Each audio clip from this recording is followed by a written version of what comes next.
Student, तो यह है प्रश्नावली 13.1 का दूसरा प्रश्न। मिश्र धन ज्ञात कीजिए जबकि ब्याज की गणना प्रति वर्ष की जाती है।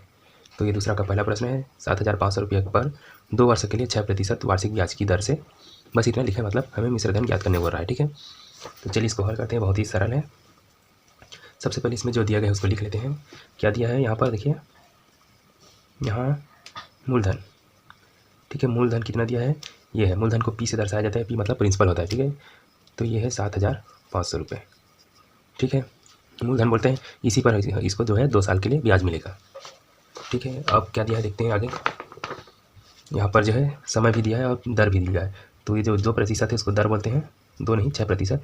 दर को आर से दर्शाया जाता है, आर मतलब होता है रेट। ठीक है, रेट को ही दर बोलते हैं। ये जो है 6% है।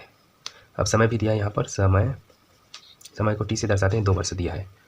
ठीक है, तो यहाँ पर समय जो है 2 दिया है, लेकिन हमें प्रति वर्ष गणना की जाती है, मतलब हर साल का अलग अलग निकालना पड़ेगा। ठीक है, तो टी बराबर 1-1 होते जाएगा। इतना हो गया। तो इसको अब हल करते हैं। ठीक है, तो पहले वर्ष के लिए हमें मिश्र धन ज्ञात करना है। तो उसको लिए क्या लिखेंगे, ऐसे लिखेंगे, पहले वर्ष के लिए। ठीक है, पहले वर्ष का ब्याज लिख देते हैं, या पहले वर्ष का के लिए की जगह में पहले वर्ष का ब्याज। तो ब्याज वाला सूत्र वही है, मूलधन गुणित दर गुणित समय। ठीक है, इसको अंग्रेजी में पी गुणित आर गुणित टी, ठीक है, बटे 100। पी से मूलधन होता है, आर से दर होता है और टी से समय होता है। ठीक है, तो यहाँ 2 नहीं लेना है, पहले वर्ष के लिए बोल रहे हैं, तो टी बराबर 1 हो जाएगा।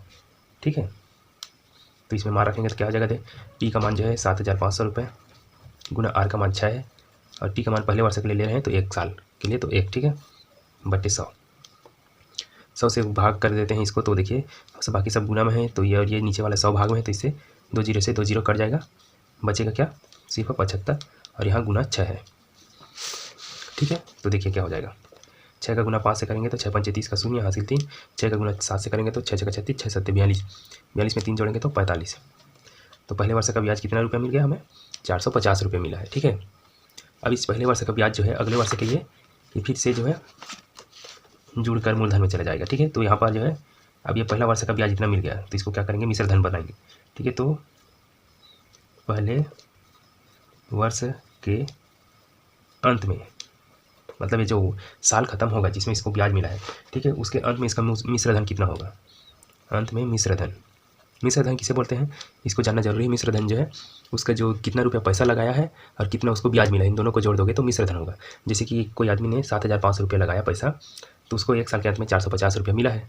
ठीक है, तो इतना रुपये और जो लगाया है उन दोनों को जोड़ देंगे तो मिश्र धन कहलाएगा।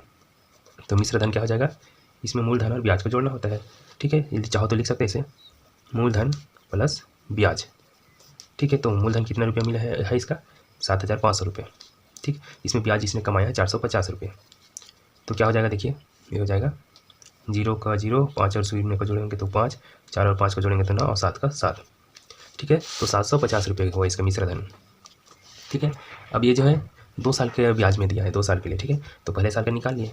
ठीक है, तो अगले साल। ठीक है, तो इसको क्या लिखेंगे, दूसरे वर्ष के लिए। दूसरे वर्ष के लिए क्या हो जाएगा, ठीक है, दूसरे वर्ष में जो पहले वर्ष का जो मिश्र धन है दूसरे वर्ष के लिए यही मूलधन हो जाएगा। दूसरे वर्ष के लिए मूलधन बराबर पहले वर्ष का मिश्र धन भी लिख सकते हैं। ठीक है, दूसरे वर्ष का मूलधन बराबर पिछले वर्ष का या पहले वर्ष का मिश्र धन। तो डायरेक्ट मैं लिख देता हूँ मूलधन पी बराबर, इसी को माना जाएगा 7,950 रुपये। ठीक है, यहाँ जो है दर आर बराबर तो वही रहेगा 6%, और जो समय है टी बराबर यहाँ भी 1 ही साल लेना है। ठीक है, यहाँ तो भले लिखे तो है, लेकिन लिया यहाँ पर 1 ही लिया टी के जगह, क्योंकि 1-1 साल का हमें जो है ब्याज निकालना है। तो ये हो गया इतना। तो अब यहाँ पर लिखेंगे दूसरे वर्ष का ब्याज। दूसरे वर्ष का ब्याज देखिए ये क्या हो जाएगा, वही रखना है, पी गुना आर गुना टी बटे 100। ठीक है, तो पी का मान यहाँ रखेंगे, तो पी का मान जो है अब मूलधन कितना है 7,950 रुपये गुना आर का मान 6 है, टी का मान तो 1 ही है, बटे 100। ठीक है, तो यहाँ पर देखिए 100 से इसको कटाना चाहे तो 1 जीरो कट भी सकता है, या फिर बाद में लास्ट में कटाएंगे तो भी चलेगा। ठीक है, तो पहले ऊपर वाले को गुना कर देते हैं, फिर बाद में कटा देंगे। ठीक, तो इसको क्या करेंगे, 1 का गुना 6 से करेंगे तो वही जाएगा 6 कम 6, तो 6 का गुना इससे करेंगे 6 शून्य शून्य, 6 पंचे 30 का शून्य हासिल 3, 6 चौपाढ़ा 9 पर पढ़ेंगे 6 नियम 54। ठीक है। 6 नियम 54, 6 दाम 60 होता है। 6 नियम 54, 54 में 3 जोड़ेंगे तो 55, 56, 57, 57 का 7 हासिल 5 और 6 का पढ़ा 7 और पढ़ेंगे 6 6 का 36, 6 7 42, 42 में 5 जोड़ेंगे तो ये हो जाएगा 47। ठीक है, इतना आया बटे 100 है। ठीक है, तो क्या हो जाएगा देखिए, इसको भाग देंगे तो 2 जीरो से 2 जीरो कट जाएगा ऐसे ऐसे ऐसे। ठीक है, तो दूसरे वर्ष का ब्याज हमें यहाँ मिल जाएगा, दूसरे वर्ष का ब्याज हमें मिल गया 477 रुपये। ठीक है, ये हुआ 477 रुपये। अब जो है हम इसका जो मिश्र धन भी निकालना पड़ेगा हमको, तो चलिए इधर जगह बना लेते हैं। तो दूसरे वर्ष का मिश्र धन क्या हो जाएगा, या दूसरे वर्ष के अंत में इसे लिखते हैं कि अंत में मिश्र धन। तो मिश्र धन क्या होता है, वही मूलधन और ब्याज को जोड़ना पड़ता है। तो दूसरे वर्ष का मूलधन क्या था, देखिए दूसरे वर्ष का मूलधन जो है 7,950 रुपये था। इसमें दूसरे वर्ष का ब्याज हमने अभी निकाला है 477 रुपये। ठीक है, सभी को जोड़ते हैं, 0 और 7 को जोड़ेंगे तो 7 होगा, 7 5 12 का 2 हासिल 1 हो जाएगा। तो ये किसमें जुड़ेगा, 10 10 4 14 का 4 हासिल 1 और इसमें आ जाएगा तो 8। ठीक है, तो दूसरे वर्ष का मिश्र धन जो है 8,427 रुपये होगा। ठीक है, तो इस तरह से इसका जो आंसर निकल गया, यही आपका आंसर है। ठीक है, दोनों वर्ष का हमने निकाल लिया है। पहले वर्ष का मिश्र धन निकाले, वो जो है दूसरे वर्ष के लिए वो मूलधन का काम करता है। ठीक है, तो इस तरह से ये बन गया है। आप चाहे तो इसको नोट कर सकते हैं।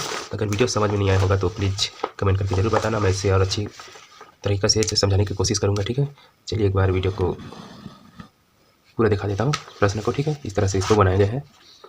आप नोट करना चाहे तो नोट कर सकते हैं, वीडियो को पॉज करके या फिर स्क्रीनशॉट लेके। और अगर आपने हमारे चैनल को सब्सक्राइब नहीं किया तो प्लीज़ सब्सक्राइब जरूर कर देना, लाइक कर देना अगर अच्छा लगे तो, और अपने दोस्तों के साथ शेयर भी कर सकते हैं। ठीक है, तो इसके अगले प्रश्न के साथ मिलते हैं फिर से। ठीक है, देखने के लिए बहुत बहुत धन्यवाद।